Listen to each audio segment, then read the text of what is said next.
Pinarusahan sila ng Diyos.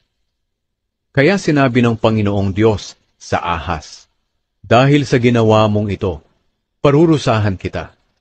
Sa lahat ng hayop, ikaw lang ang makakaranas ng sumpang ito. Sa buong buhay mo'y gagapang ka sa pamamagitan ng iyong tiyan, at ang bibig mo ay palaging makakakain ng alikabok.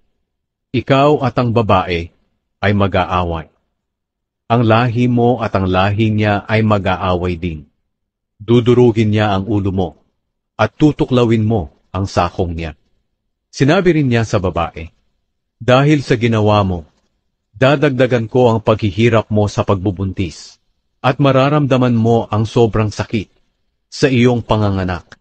Pero sa kabila niyan, hahangarin mo pa rin ang iyong asawa, at maghahari siya sa iyo."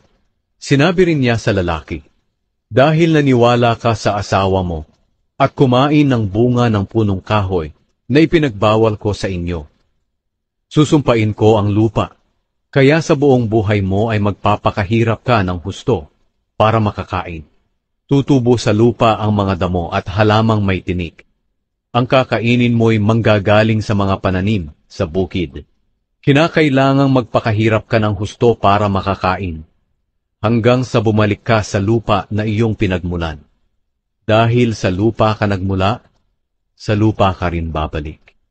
Pinangalanan ni Adan ang asawa niya na Eva, dahil siya ang magiging ina ng lahat ng tao.